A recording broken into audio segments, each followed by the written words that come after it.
Hey everybody, I wanted to hop on here today and share with you a planning template that I have been using this summer for like big weekend adventures. I noticed that this is a process I've been going through a lot in the past, but especially I've kind of got like a certain process dialed in, and I wanted to hop on here today and share it with you in case it is helpful to you, to helping you have a process to like from idea of, oh, I want to go do this thing, whether it's like for me, a lot of times this summer, it's been like big groups of 14ers at a time, or if it's some other weekend adventure that you want to go on, coming up with the idea and then getting to execution more quickly and making sure that you don't forget steps in the process. So this is kind of something I've been working through this summer, actually like creating a process around it so that it's helpful and for me. And that's what I'm going to share with you guys today.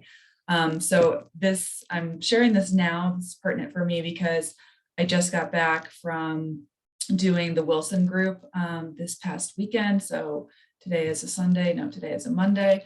I got back on really late on Saturday night. I had come up with the idea like midway through the week before to go do this. And then I went through this process, was able to go execute the adventure I wanted to do successfully, and then, come back, and I wanted to share it with you guys today. The weekend before that, I was doing the Chicago Basin 14ers, and same process. The weekend before that, I think it was Castle and Conundrum, and then I went to Conundrum Hot Springs, which is also awesome.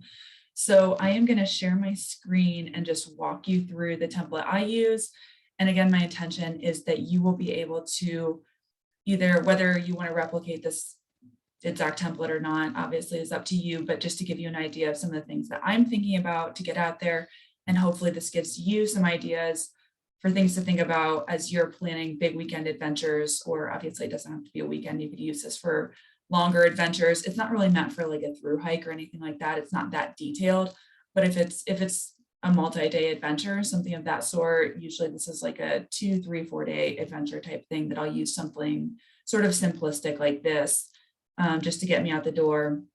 Obviously, if it's somewhere I've never been, or if it's like a more lengthy adventure that requires multi-day or like multiple resupply stops or more factors that just more variables, then I'll do something more extensive. But this is like I've been using this specifically for Colorado because this is where I live. I know this area pretty well, and so I can do the planning pretty quickly. So keep that in mind as we're going through this, if this is something that you want to use for your own adventures, which I hope that it is. So I'm going to share my screen, and I'm just going to use the planning template that I used that I created most recently last week for the Wilson group of 14ers that I just went and hiked. So here we go. Okay. So it's very basic. I just use a Word document, and oh, the map is falling off my door back there. Anyways, so I just create a Word document. I copy and paste this. When I'm creating a new one, I just copy and paste it into a new Word document. So the first thing I usually do is to create a map of the route where I want to go. Often there's already like existing trails. Sometimes there's not, or I want to do the trails in a new way. So I will create a route. I do that in Caltopo, which is a very powerful mapping program. There's also an app, so you can use it on your desktop, or you can use the app. And oh no, my poster's falling down. We're going to ignore that. So this is the one I did for this past weekend. And I started at it doesn't matter, the Kilpacker trailhead, and I created this route that went and hit the peaks that I wanted to hit, and then went back to the trailhead. So that's the first thing I do is I will create a route. This gives me a lot of helpful information like total mileage. And then you can also get things like you can find the profile on here. So that will show me the profile. It'll show me total elevation gain, total elevation loss, things like that. So super helpful. So the first thing is I will create this, and then I will sync this to my app, and I will download the maps on my app for offline use. So I have that to use in the field once I'm out there and once I'm disconnected from Wi-Fi, so that I can find myself on the map. Often I will print paper maps, but I don't always do that if it's places that I've been a number of times or if it's like a short adventure like this. And sometimes I'll also download maps to the Gaia GPS app as well. And if there are multiple route options, like for this one, I wasn't sure if I was going to be able to do this whole loop in a day. So I came up with different options where I would camp in here, hit these 2 peaks, or come back, or maybe I would camp here, hit this one day, hit these 2 peaks another day, hike back out. And so sometimes I'll give myself multiple options, and I will map those as well with different colors in Caltopo so that I make sure I have all those options out there. The next thing I like to do is to pull up a forecast, and I use weather.gov, and I'll do their point and click forecast, and that's on the weather.gov page. This one is specifically linking to where I just was, which was right there for that group of 14ers down in Southwest Colorado. And I'm taking a look at temperatures, precipitation, things like that. And this is helping me decide exactly what days I'm going to go. So I'm obviously looking for clear days to go. And it's also going to help me decide what gear I'm packing, like which layers, what sleeping bag rating, if I'm going to be camping, like potentially what shelter. And it might help me if I'm going to be in the high country to change my plans. Like if it's going to be heavy precipitation, then I'm not going to put myself in a dangerous situation, or I'm going to make sure I'm prepared for whatever I am likely to encounter. So this is one of the first things I do is I will copy and paste the link. I will get the forecast, copy and paste the link, and then put it into this planning document so that I can continually come back and check this forecast multiple times up until like the morning that I'm leaving. So that is another helpful piece of the planning process, and one of the first things I do. Generally next I'll do an itinerary, but since this is here on this sheet, we'll go over food next. So once I have a general idea of the days that I'm going to go, actually let's go down to itinerary first because that makes more sense. So I create an itinerary, and that's what this is, and it can be as detailed as you want it. I like to have a general idea of like when I'm leaving, where I'm going. I link to the trailhead where I'm going to be leaving from, because I'm going to use this later to share some information with, like to share my itinerary with my partner and with my family so they know what's going on. I put in there where I'm going to camp, or if I'm going to sleep in my car at the trailhead, which was what I did this past weekend because I want to do a really big day on Saturday. And then I will just give a general idea of like when I'm getting up, when I'm hiking. This is for myself too, to help me start planning it in my mind. The route that I'm hiking, just kind of when I want to summit the peaks, if that's what I'm doing, sort of just a general idea of like where I plan to be and when. Any notes that I want to have for myself. If I have the plan B, I put that in here as well, so that again, whoever I'm sharing this with knows if something were to come up and I'm not found, that these are the places where you should start looking for me. And then when I plan to be back, basically. So I'll create that itinerary. And then from there, I'll be able to use that to plan out my food for the trip. So that'll help me know how things I need to buy or just to gather before I get on the road or get out there.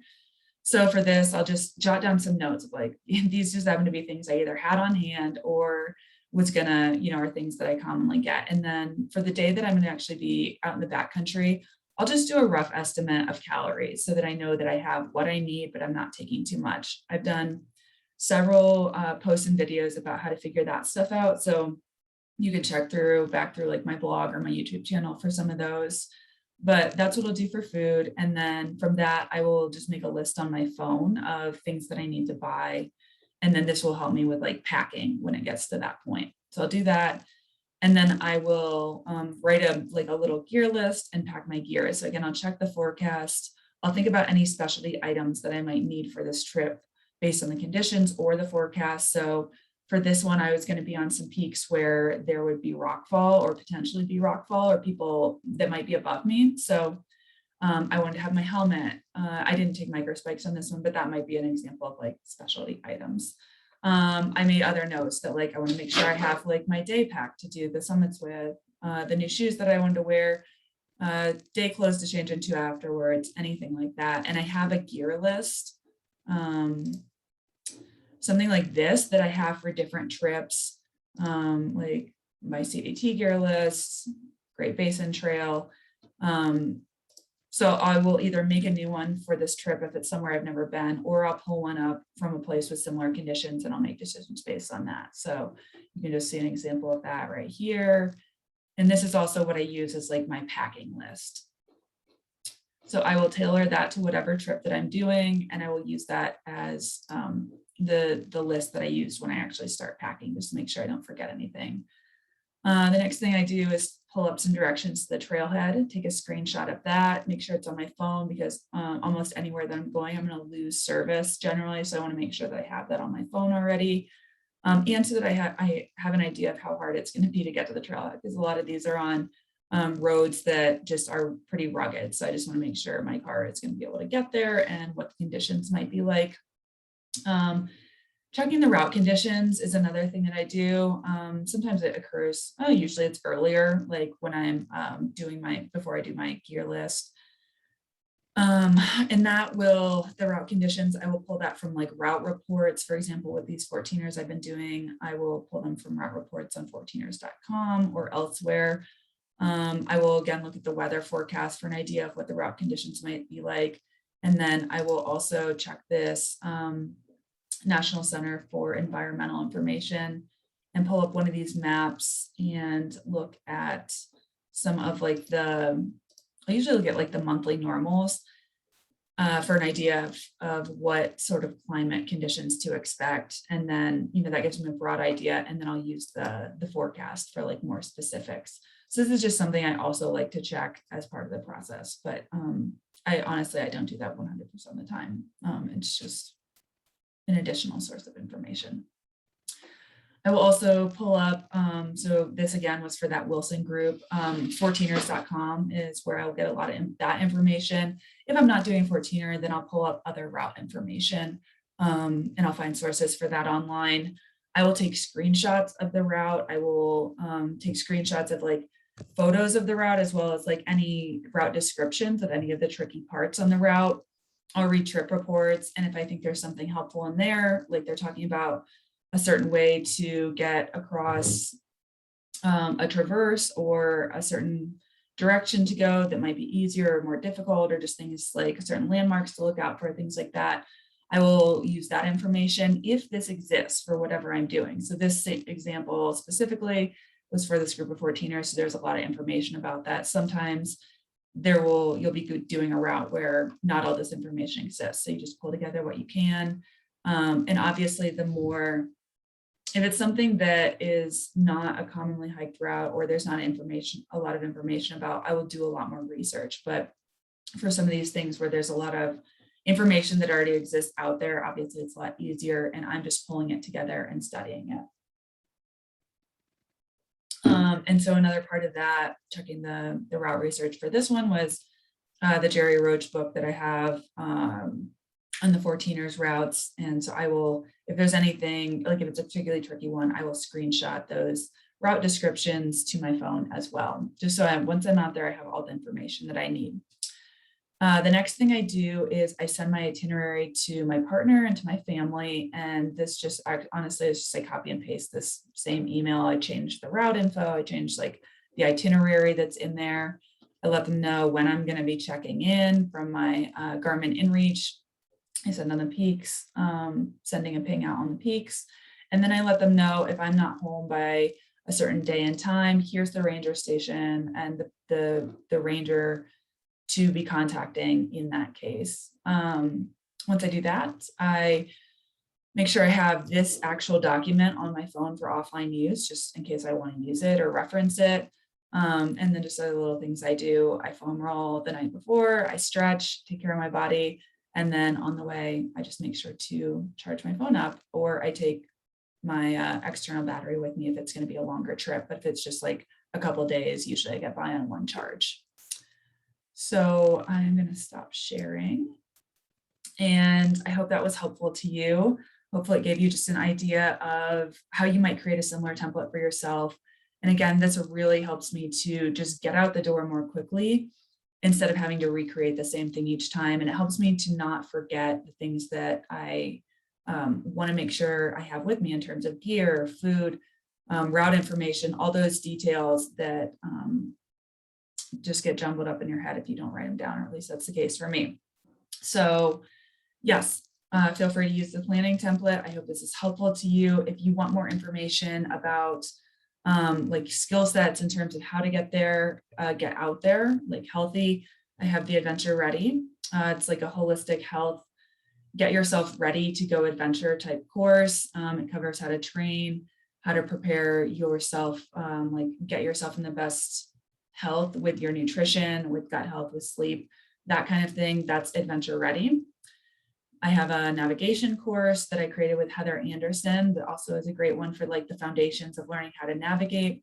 And then the other one I would recommend kind of in terms of trip planning and getting out there would be to take the backcountry safety course that Heather and I created together as well. I think it's a really great foundation for just understanding backcountry safety and how to get yourself outside more confidently, I would say. And I think so many times I hear from people that fears of wildlife or hiking alone or weather or things like that are the things that keep them at home.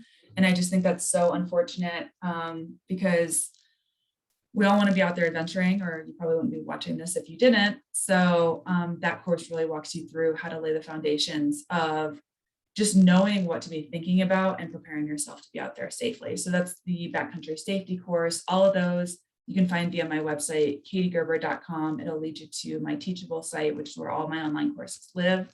So if you are interested in diving deeper into this topic, go check those out. My intention really is to empower people to get outside if that's what they wish to do. Hope this was helpful, and I will see you next time.